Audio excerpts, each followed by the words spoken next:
This is from the American poet Maya Angelou, and this was actually put on the NASA Orion mission and taken into space. And so if we can just kind of set this as maybe the intention for the conclusion of our time together, she writes, "Out of such chaos, of such contradiction, we learn that we are neither devils nor divines. When we come to it, we must confess that we are the possible. We are the miraculous, the true wonder of this world. That is when, and only when, we come to it." And this phrase up here, "we, the people of the passage," that is Zen teacher and grandmother ecologist Joanna Macy's term. And the first time I read it, it gave me goosebumps, because she's describing our generation. She's describing what's ahead.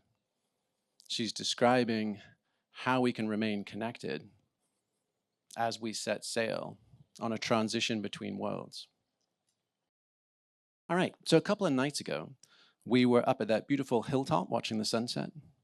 And Roman pointed out to me, he's like, look over there to the northwest. That's Patmos. That's where John of Patmos, way, way back in the day, wrote the book of Revelations. And you're like, holy smokes, here we are gathering at the end of time, seeing the birthplace of that very thinking. And when we talk about, when people use words about the end of the world as we know it, they often use words like rapture and Armageddon and apocalypse, almost interchangeably. They just kind of mean some big time scary bad thing coming soon. But in reality, each of those terms is very different. And once we understand those differences, we need to calibrate fundamentally different responses to each. So this is kind of this is a story in 5 acts. This is Act 1. And Act 1 is, what is a lexicon for the eschaton? What is a dictionary of terms that we can understand and work with for the end of time? So the first is the apocalypse. And the apocalypse comes from the ancient Greek apocalypsis, and it simply means the unveiling. And if you think about all of the scandals, if you think about all the coming to harsh and necessary truths that have been ripping through the world in the last decade, everything from Black Lives Matter to Me Too, to church scandals, to injustice and inequity, right? We are tearing down old structures. We are questioning old truths. So we don't want to actually forestall the apocalypse. We want to bring it on. The unveiling of deep truths and harsh realities and beautiful possibilities is essential to disillusion ourselves from prior status quo. Now, the next one, Armageddon, that actually is a modernization of a Hebrew term describing a hill outside the town of Haifa. It's called Har Megiddo. And that's supposed to be the actual X on the map where the final battle between good and evil goes down. So rightly so, we should delay, we should postpone Har Megiddo. But the final one, the rapture, right? Arguably this sense of some beautiful spiritual transformation at the end of time, but often at the privilege of a few and the expense of the many, we want to be able to reclaim that. We want to be able to take the reins of our shared collective story so that we can write one that works for us, for our children, and our children's children. And also the lowercase version of that word, our rapture, our bliss, our joy, right? Many of us are pretty banged up these days. We're all suffering micro PTSD from the last couple of years and macro PTSD from a life on this earth as a human. So how do we recapture the narrative? How do we reclaim our courage, our joy, and our compassion? So that's the introduction.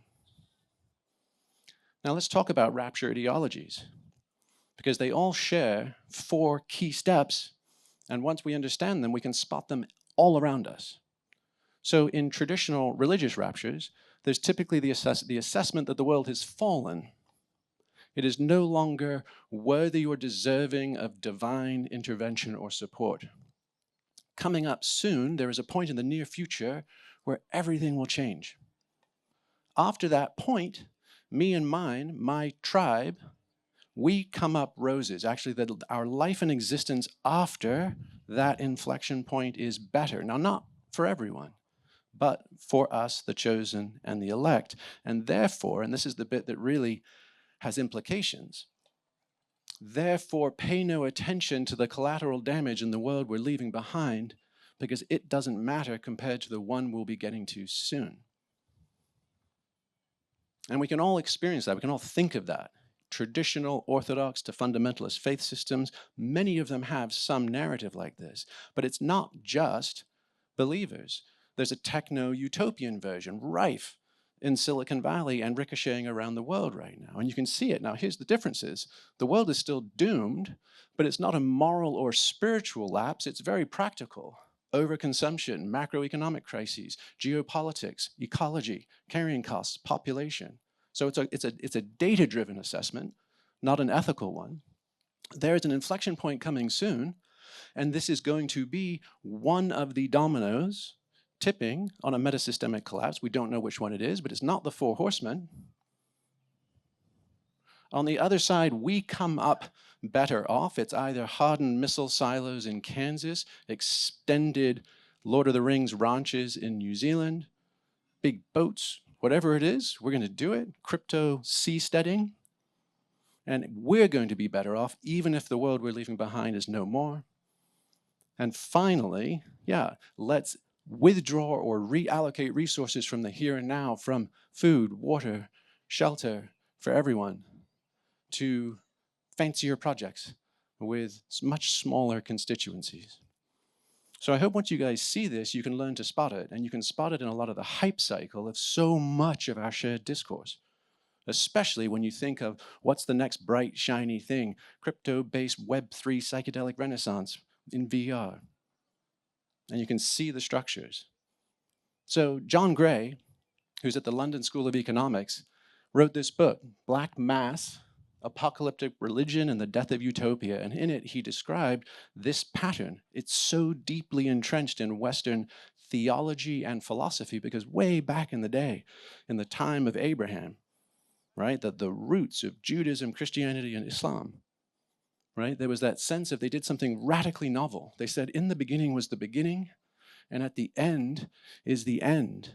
They invoked an alpha at the start, and they named the omega at the end, which is radically different than most all indigenous ways of keeping time, which were cyclical.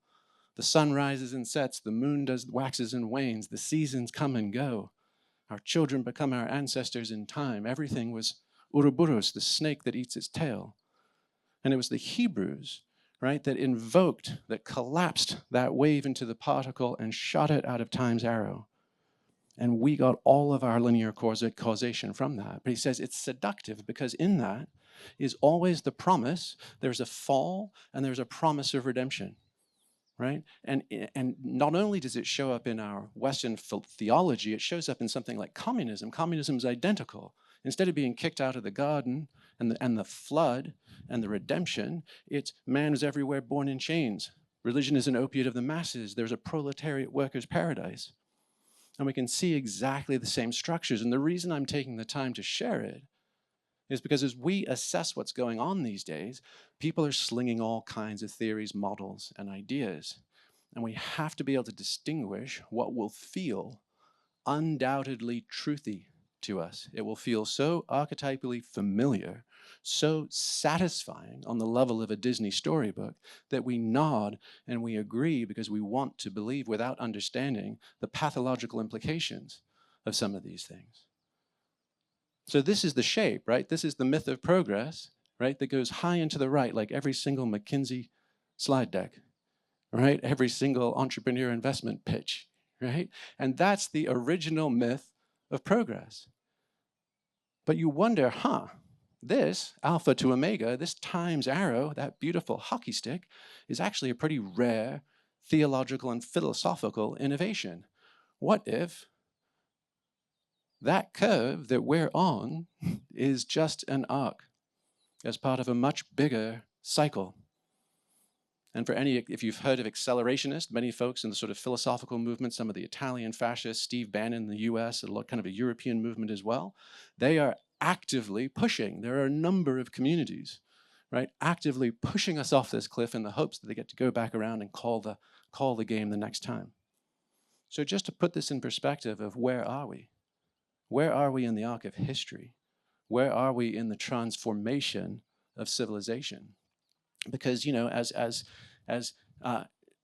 Shelley wrote in his poem Ozymandias, right? It's the eroded statue covered in sand, barely noticeable, and at the bottom, the once mighty King Ozymandias has written, "Look upon my works, ye mighty, and despair." And that's us. That's us right now. So at the same time, right, that we're having this wobbly sense of trying to locate ourselves in time and history and causation and unfolding and even teleology, even the direction, what's the point, what's the moral of the story, right? Things are getting exponentially better and exponentially worse at precisely the same time. So has anybody ever watched a really inspirational TED Talk about fixing education, finance, water, drinking water, poverty, cancer, you name it, traffic, pollution, and you're like, oh, thank God. The good guys are on it. We're going to figure this out. Has anybody in the last few years got snookered into doom scrolling on your phone? An IPCC climate report or something, the moment you click on one of those, then you get served up a bunch more and you just kind of go down the hole and you're like, oh. Wildfires, floods, pandemics, crises. The list goes on, and we know it by now. And you know, physicists there's a thing that they call the three-body problem, which is if you try and map the Earth's motion and the moon's motion, you're good to go. But if you try and bring in the third body, like the sun, the math gets incredibly complicated. And it practically requires a sort of quantum computer to figure it out. That's just three bodies with no egos. We've got 8 billion of us, all with our fingers on the scale, jostling the table, doing what we do. So if anybody has felt, you know, confused, concerned, right, there's a very real thing here, which is we are right here at the intersection of the arc of coming alive, right? Has anybody experienced this in your last decade? You know, personal growth, mindfulness, psychedelics, transformational dance culture, body work, therapy, any of these things? Anybody had sort of been moving along in those directions, right? It's so uplifting. It's so inspiring. And we can find ourselves beautifully daydreaming about what's possible next. Where can this all go? We even think of it collectively as our culture. Aren't we moving towards an equitable, just, sustainable society that is fair and good to everyone? Isn't that what we're doing? And then no sooner do we settle into that and start making plans, then bam, we get hit with the staying alive arc. Right? And the staying alive arc is, oh shit, I'm locked out of my own country. Where does my passport let me go? Hey, how do I have leases or mortgages? I had a live business. How do I manage? I wanted to go backpacking and travel the world. Now I don't know where I can move or migrate. And this toggling between these two things at the same time is giving us a schizophrenic dis-ease. It's hard to say, am I focused on optimistic generation for the future or pessimistic covering my ass and making sure we are buffered from storms to come? And the same thing is happening, by the way, at the macroeconomic level. Right? Different arc, so you can kind of look at the labels. The first one is, how much do critical resources cost? You know, 24 months ago, it was toilet paper for some people, right? But everything from solar panels to fuel, right, to communications devices, to food security, anything you want is about to hit the hockey stick curve. And it's not just inflation, right? Inflation is base level substrate at a macroeconomic level. There's also anything that is mobile, anything that is durable. If you saw the market for hardened RVs, 4x4s, Mercedes Sprinter vans, if you saw the market for yachts and sailboats, the markets for all of these things have skyrocketed in the last few years because everybody is willing to pay a premium because it might save my ass down the line. At the same time that we are entering, oil is out of the crankcase, the thing's still running at 7,000 RPM, and we're just about to throw a few rods. And then for all the tea in China, you can't make that crossroads. So I think we mentioned this briefly at the beginning of our talk a couple of days ago, but in the midst of all this, exponentially better, exponentially worse, coming alive, staying alive, don't know whether to shit or go blind. How do we sort this out? We're leaning on our normal guideposts, traditional religion, modern liberalism, science, democratic consensus, and they're both collapsing on us. And so we're getting pulled into fundamentalism, which we've talked about. We're getting pulled into nihilism, diseases of despair, and the center isn't holding.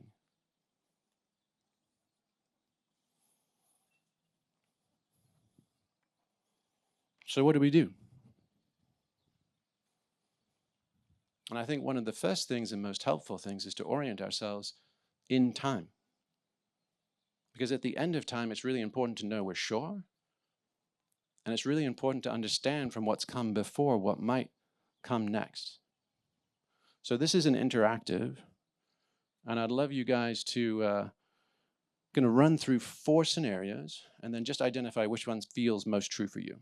And then we'll kind of do a straw poll, show of hands, okay?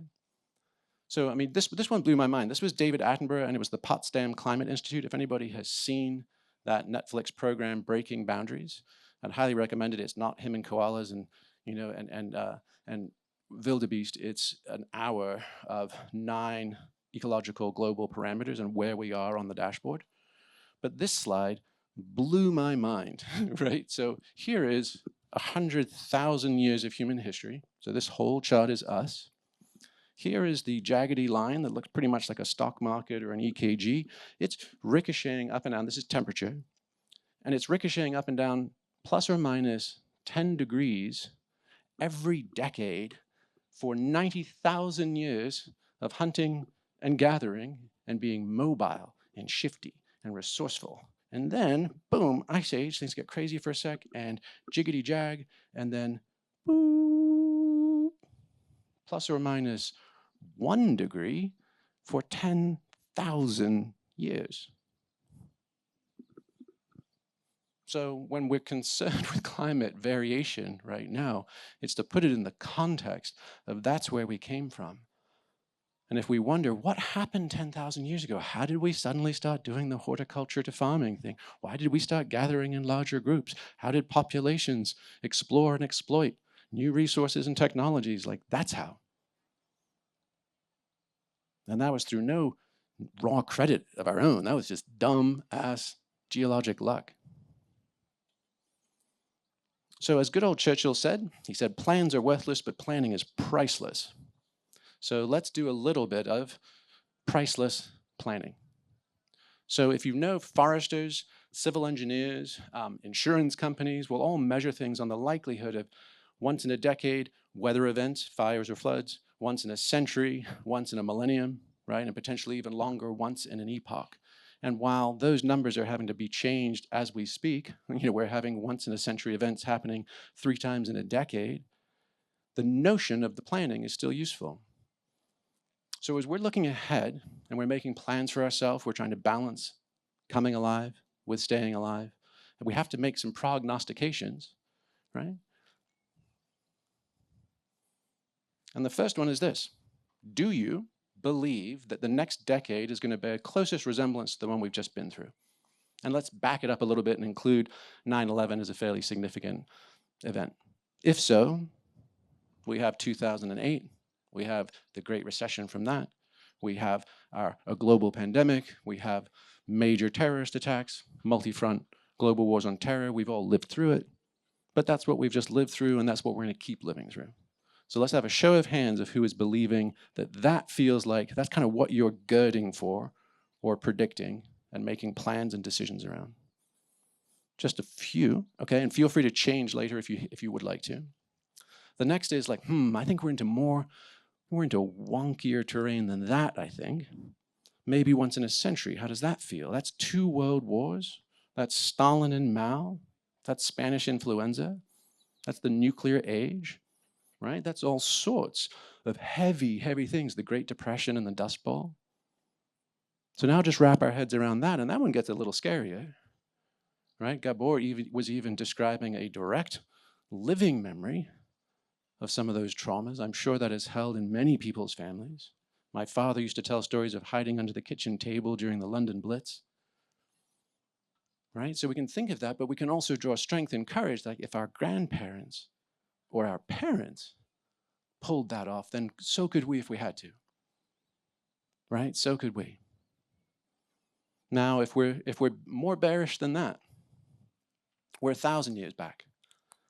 And that includes everything from Genghis Khan to the Middle Ages, the Black Plague, all the wars of colonial expansion. It was a hard and bloody time. And if we kind of get a little like confused or like, wait a second, that kind of feudalism can never happen, it's already happening all around us all the time. Look at any Central American or South American narco state. Look at the warlords of Africa and Asia. You know, you put a 50 caliber machine gun on the back of a Toyota Hilux pickup truck, right? You change a broadsword for a machete, you trade a long bow for an AK-47, and we're already there. So understanding how durable a form of social organizing a strong man guarding natural resources and extracting a tax from the peasants in exchange for safety against the devil they don't know is an incredibly natural form of organizing. And under duress, we tend to go there. So let's have a show of 1,000 year. Who's on the 1,000 year? Just a few. Who was on the 100? Okay, and a whole bunch undecided, it seems. How about this? This is the most beariest of them all, that we are at the end of the Anthropocene, not just the Holocene, and whether or not we experience an outright extinction event or not, we are possibly facing the conclusion of civilization in its current form. How many folks are on the epochal? Okay. And then just raise your hand if you didn't raise your hand. It's kind of a meta instruction. All right, so let's just do it again. So once in a decade, undecided, raise your hands. Once in a century. Okay, once in a millennium. Okay, and then any still undecided? Okay. Yeah, this is a thought experiment, and I think the key is just to keep understanding when is it useful? How do we draw insight from it, and how do we use it as better planning for our futures? Because yeah, as things fell apart, nobody paid much attention. Right? These are a couple of New Yorker cartoons. These are a bunch of kids sitting around a campfire, and it says, yes, the planet got destroyed, but for a beautiful moment in time, we created a lot of value for our shareholders. And then my personal favorite, right, this one, which just kind of sums it all up, right? The sandwich board and clapboard guy walking down the street. The end is nigh-ish. And how do we sit in that? How can we live a life where we're simultaneously frantic and bored? Isn't some part of you just secretly waiting for the wheels to come off so we can get real and do what we know is next? Because as Hemingway said in The Sun Also Rises when asked about how he went bankrupt, he said gradually, and then suddenly, and all at once. And that's kind of us as the proverbial frog in the hot tub.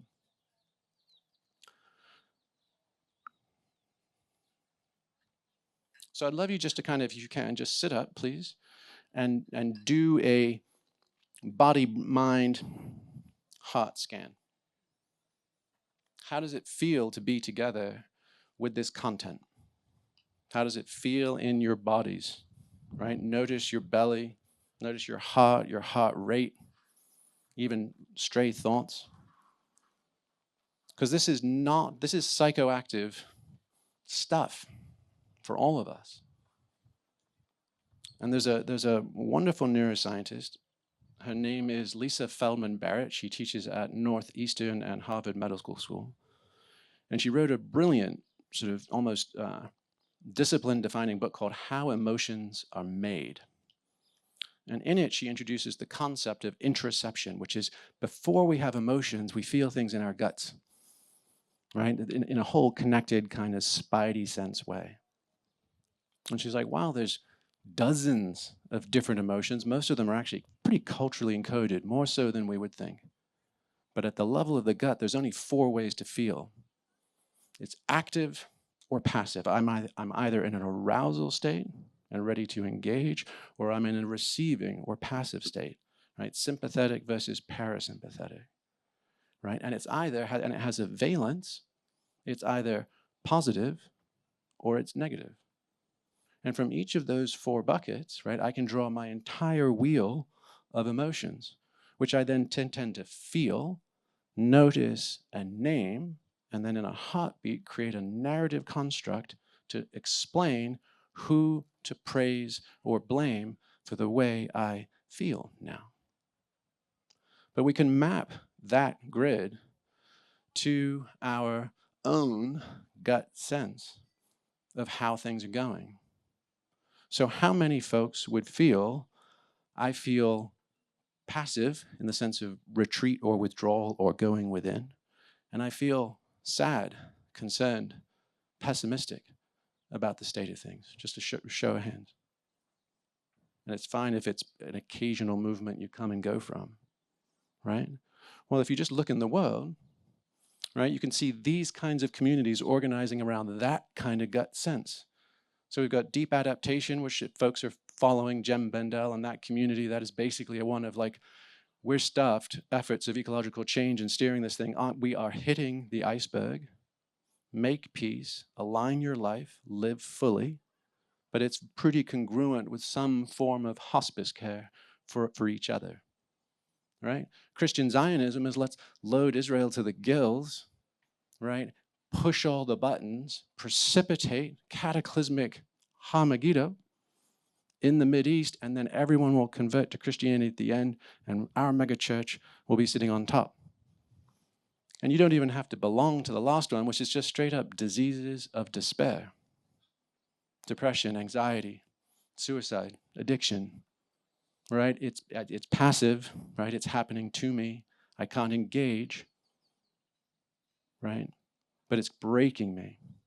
Now, how about positive passive? This is, I'm hopeful, but I'm also equally committed that I believe the greatest change needs to come from within us, from either divine intervention, cosmic presence, personal growth, love, compassion. How many folks are in that camp? So I'm optimistic, but believe it's fundamentally internal or interior work. Yeah.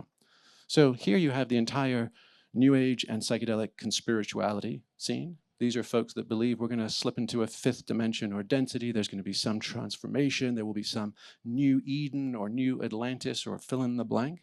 And the idea of we just get our vibes high enough, we can just peace out this whole fucking train wreck, right? And keep doing combo ceremonies and smoking weed, right? And then finally, hedonism. Positive, passive. Like here we are, it's still beautiful, can't do much about it, so I'm just going to enjoy experience, right? How about over here? What if we have negative or pessimistic conclusions about what's going on, but we're engaged, we're like, this will not stand. And you can see what strange bedfellows this makes, right? We've got Extinction Rebellion, let's march in the streets, let's jam up Heathrow, let's superglue ourselves to the tube, right? But you've also got far left anarchist organizations like Antifa, you've got Daesh or ISIS, and you've got QAnon, right? Save the children. Ah! Right? And then finally over here, active positive. We're doing something about it. You're in good company if you are, right? That's Singularity University, Ray Kurzweil, Peter Diamandis, the entire technological development work, space colonization, Davos and the Great Reset, but like the actual one, not the paranoid conspiracy one about it, right? Crypto revolution, we're gonna degrade the nation state, save ourselves from fiat currency and all build groovy stuff. Whoops, sorry man, I'm no longer getting that hashtag Lambo because this was a rough week, right? So show of hands for who's in that box. Active, positive. Yeah. How many of us felt ambivalent or of two minds and found ourselves in multiple boxes at different times of the day, different weeks, right? So we can see that this is how we've all been having to do this thing together. And you can see these affinity groups and why they're so powerful, especially if they're telling a rapture story, right? I'm all jacked up. I'm in an emotionally vulnerable state. I'm torn between my own coming alive and staying alive, and someone whispers in my ear a perfectly shaped rapture ideology that goes straight down the gullet all the way down, never even hitting the sides, to validate how I'm feeling at a level of visceral truth. So it's not that. It's like we aren't going crazy. The world is. And our buddy Tristan Harris, who was behind the Social Dilemma and the Center for Humane Technology. He was a former ethicist at Google and then has been kind of one of the preeminent advocates for clearing up our town squares and our digital algorithms. We were on a hike and we were talking about it, and it was fascinating because what our algorithms are doing right now is that they are actually capitalizing on this disequilibrium, and then they are pushing often totally half-baked narratives and explanations that match our psychographic, and then amplifying it. So we literally are getting pulled into the hell realms of our own fear responses by hyper-optimized, AI-driven, ad revenue incented exacerbation. So it's sort of like by the clicking of our thumbs, you know, something wicked this way comes. We are entrancing ourselves. So this is the final act, and there's a group exercise in it. But I'd love to just kind of take the time here, right? To just point out how beautiful and how tragic and magic, right? This experience of coming alive, of waking up into ourselves and our purpose and our community is at the very same time that an almost unavoidable part of that waking up involves assessing the scene and coming to the most strange and debilitating conclusion that the very same techno-economic society that's provided the rights, the stability, the security, the access, the mobility and privilege and insight and research and innovation for me to wake up here now may also be the very thing that undoes it, just as I was cradling that beautiful rose in my hand. Because none of us chose the first time we came here. The Germans, who have a great word for many things, call it Weltschmerz, right? It is literally, it is the sadness of the world. It is a longing for a place we all remember, but have never been.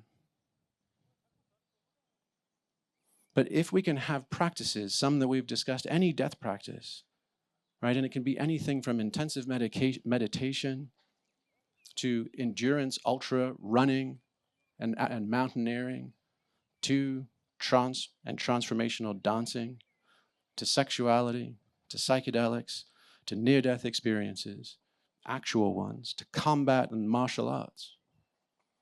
Anything that gives us a chance to say, hey, I get it. This world doesn't make a whole lot of sense. There is, as Gabor mentioned, the problem of evil. We were kicked out of the womb, and we spend most of our time trying to crawl back, which is an awkward philosophical and gynecological prospect. We're out here, we got to do this, right? But the world doesn't seem to stack up. And our option is to try and bypass it, to try and get out of here, to numb ourselves with food, with addiction, with substances, with status, to try and transcend with toads, with mushrooms, with any breath work, with anything we can get our mitts on. And we're all trying to get up and out or back versus here. So the prospect is that us trying to find our way through all this is arguably what gives us the trauma that separates us from our courage. Because a working definition of trauma is that it's impacts, it's harm that we hold in our bodies and brains. This is, as Bessel van der Kolk writes about, the body keeps the score. But it's not just that, right? There's all sorts of cases of people who suffer outrageous, heinous, debilitating experiences and events and come back stronger. Because the other half of trauma is not only did I take the hit, is I don't understand why. It's narrative collapse. If you think about the soldier who spends the rest of his life grieving because he doesn't understand why he, a total dickhead and a fuckwit, with another 18 months to go, didn't get blown up, but his buddy, dying to get home to see his newborn child, with 48 hours left of his deployment, got blown up and never came back. That's what breaks minds and hearts. We are incredibly durable, as Wade talked about, right? Just seeing the restoration of those forests in British Columbia that he had chopped down himself as a young man. So how do we come up with a story that allows us to heal and gives us the courage to go on? Because there's a Kabbalistic notion of ensoulment. How do we come into full being? And in that, they break it down into 3 steps. The first is the pre-tragic. This is where everything is going to work out. I'm going to grow up to be president or an astronaut and marry Prince Charming or Sleeping Beauty. Right? But then, for almost all of us, this is the getting kicked out of the womb part. This is when we were talking about that cosmic orphan. Right? Then we get hit by life. Disease, illness, bankruptcy, divorce, depression. You name it, it comes. And then our hearts break because our story did too. And now I believe that nothing's going to work out. And that is a hard, hard burden to bear. So hard, in fact, that we are once again incredibly susceptible to demagogues whispering for us to come back to a new pre-tragic version where we make America great again. A greater Rus. You can feel the power, a Third Reich. Right? These are all seductions to come back to a pre-tragic world that never existed but can always be memorialized and fetishized. And this is where most of us break. But there is a third, and it's the final, and it's the rarest, and it's the most essential for all of us today. The post-tragic. We all know how this looks and feels. This was Gandhi, right, marching to the sea. He coined the term satyagraha, truth force. It migrated across the ocean to Dr. Martin Luther King. He brushed it up a little bit for America and called it soul force. Mandela opted not to hate his prisoners, but to forgive them. Opted not to close the Springboks rugby as a symbol of Afrikaner apartheid and instead, right, inspired them to the Rugby World Cup.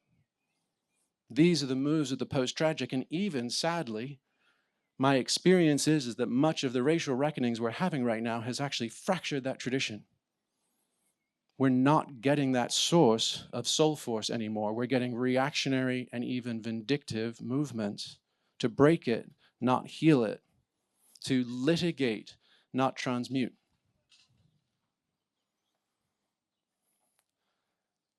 So what's the solution?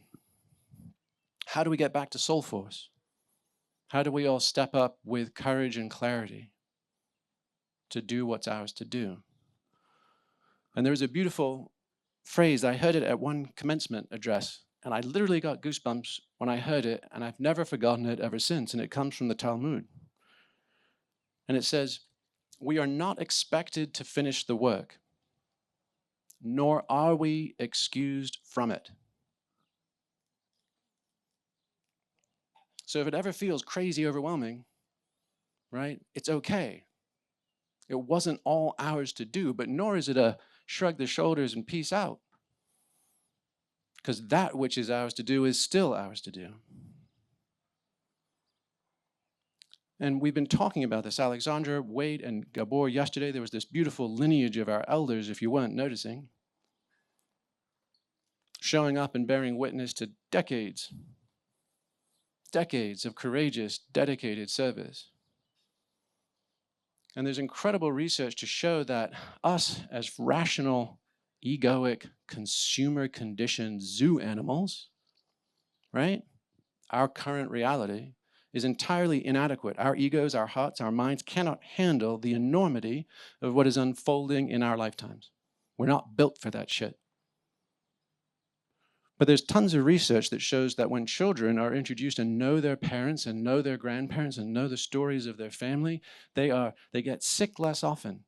They have less broken bones. They score higher on standardized tests, and they're more likely to complete college. And what's more, the story of our team's the best, our family kicks ass, woohoo, is less effective than the story of we've had our ups and downs. We've gone through some travails, but we're here. And that inoculates this child.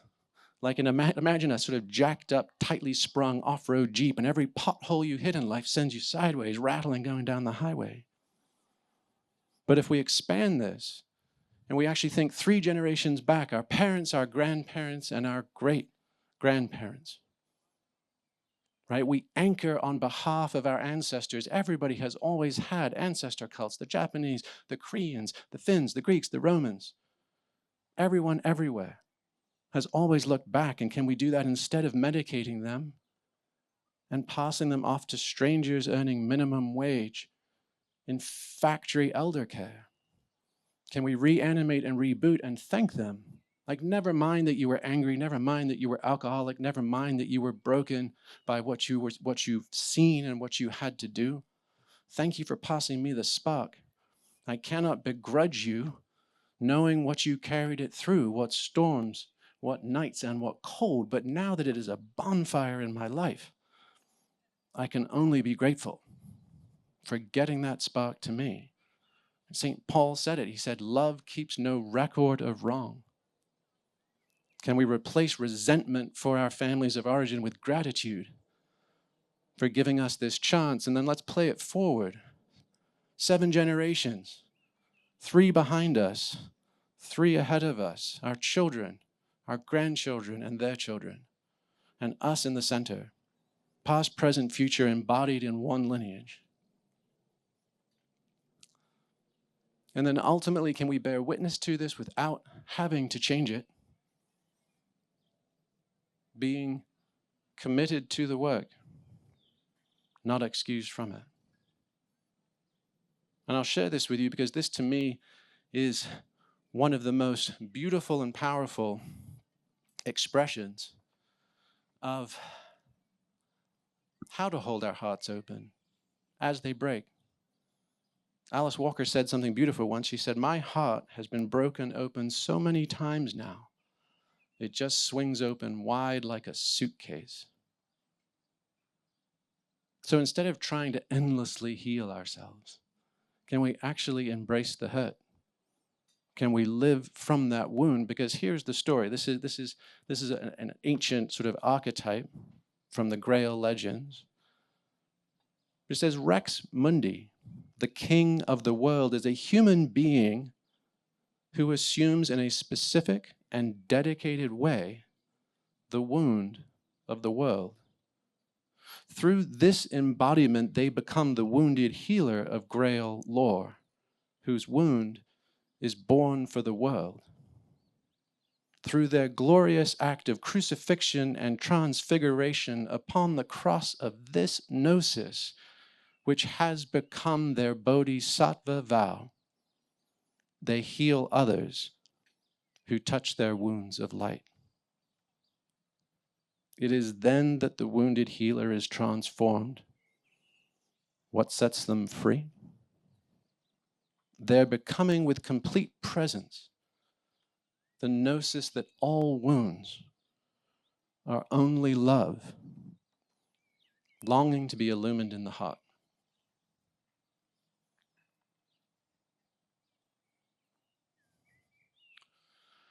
So what I'd love to do is invite us all to share the next 3 minutes together. So this is going to be a guided 15 breath meditation.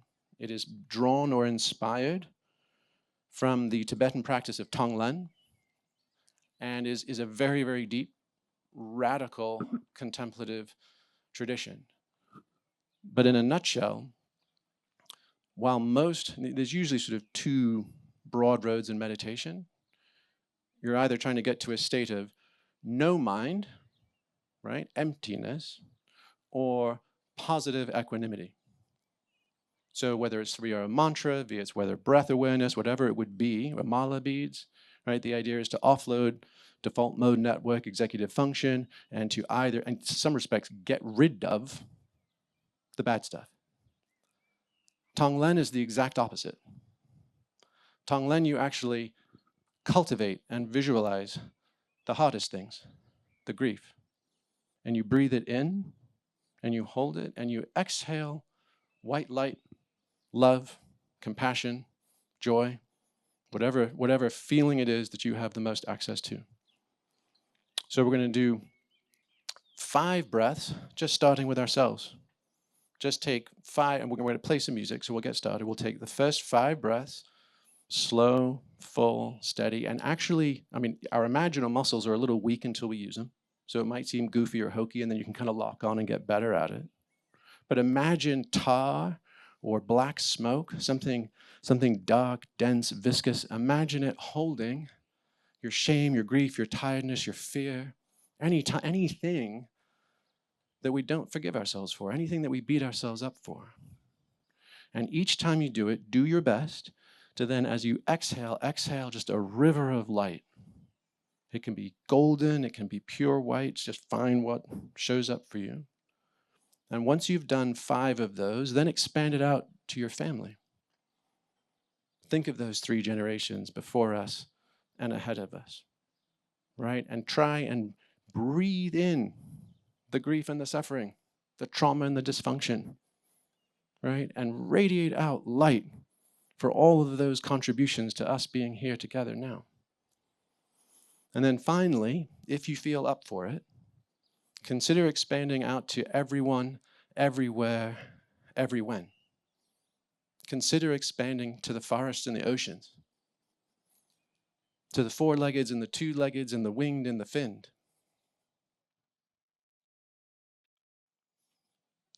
So, if we're thinking about the apocalypse, we're thinking about hastening the unveiling. We're thinking about digesting our grief and stepping into our truth. There's 4 things, not the 4 horsemen of the old school apocalypse, but perhaps the 4 horsemen of the new one. The first is Danger Mouse, and this is, for me at least, it was a mind-bending story, right? Because I get super bummed out running all the maps, running all the traps. I'm like, fuck, damn, this one, next one, oh man, that too, But our buddy Andrew Huberman, who's a neuroscientist at Stanford, had been doing this research for years, and he was telling me about it before he published it in the journal Nature, working with mice. And it was actually a fascinating one. I might even, let's just see. I'll tell the whole story, and then I'll read the end.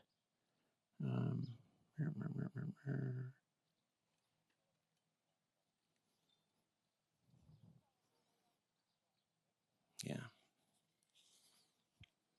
So they took mice in the lab, and they created this little cardboard cutout of like an owl or an eagle, basically the shadow of a raptor. And then they would move them, they would take the cutout and they would loom it over the mice and then see what they did. Right? And not surprisingly, 97% of all mice freaked the fuck out and ran for cover. And then 2% would turn and thump their tails, which is a symbol of aggression and defiance, but those guys were such little wusses, they only did it once they were safely in hiding. So none of them stood to face the threat. But then Andrew and his lab did a little electrical stimulation of the thalamus. And there's a specific little spot in there called the nucleus reunions. And what they noticed was that when they stimulated that spot, 60% of the mice turned around with the looming threat of evolutionarily encoded certain destruction and thumped their tails. It was like Bruce Lee being like, bring it on. And then he was like, well, man, this doesn't necessarily feel ethical if we're just like zapping their brains and sending them to their doom. We have to give them a choice. So they gave the mice the choice.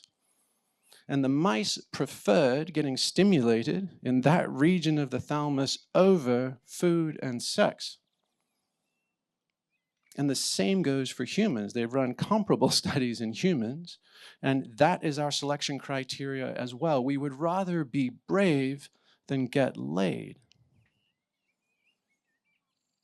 And the beautiful bit of poetry on this is that the nucleus reunions in Latin is literally the seed of our reunion. It is our courage that can bring us together.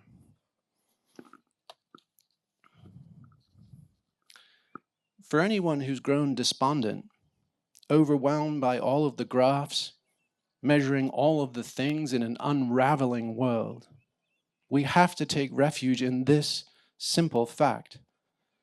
We're wired for courage at the deepest level of our being.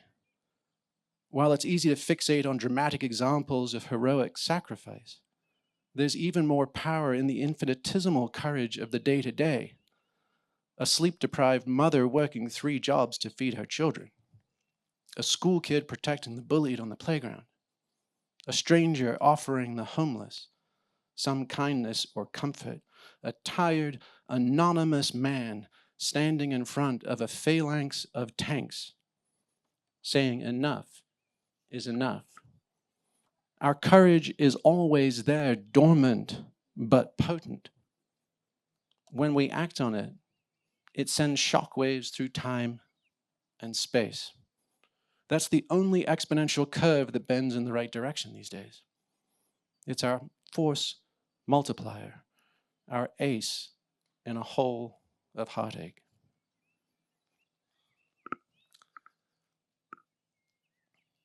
And that brings us to our conclusion. We've just talked about soul force, Satyagraha, Gandhi, King, Mandela.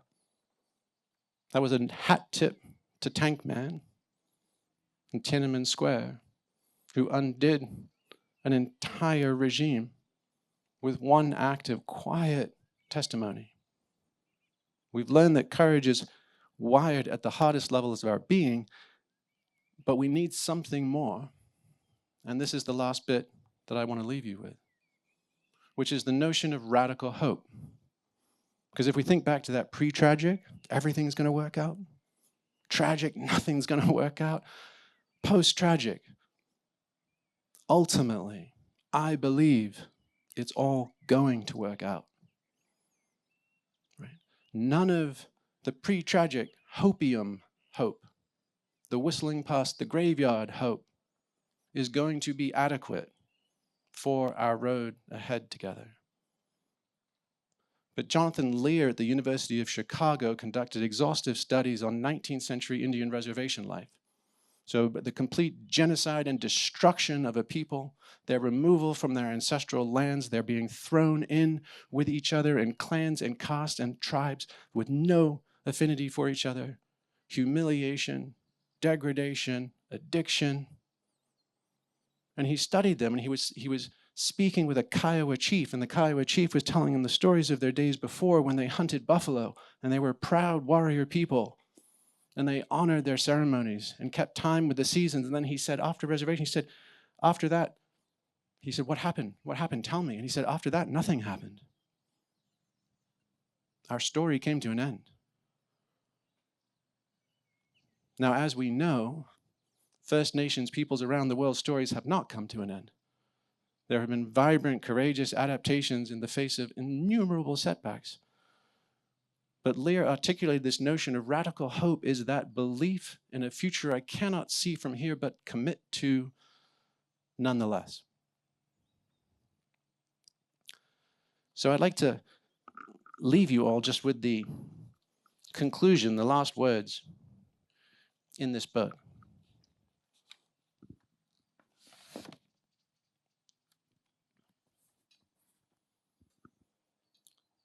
Radical hope gives us perspective beyond the false certainties and certain vulnerabilities of our own lifetimes.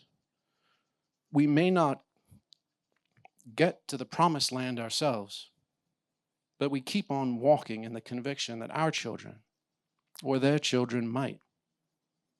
The question's not having hope.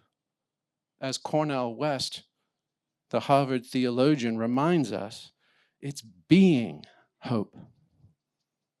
As we let go of our own personal references and preferences, we can reorient to the longer arc of humanity, finding its way to the omega point. That really would be the greatest Cinderella story of all time, delivered from evil at the stroke of midnight, or not at all.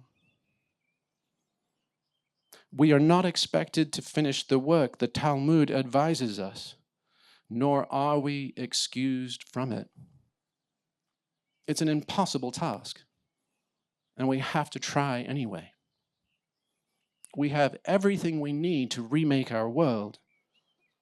We can affirm who we are and what we've forgotten.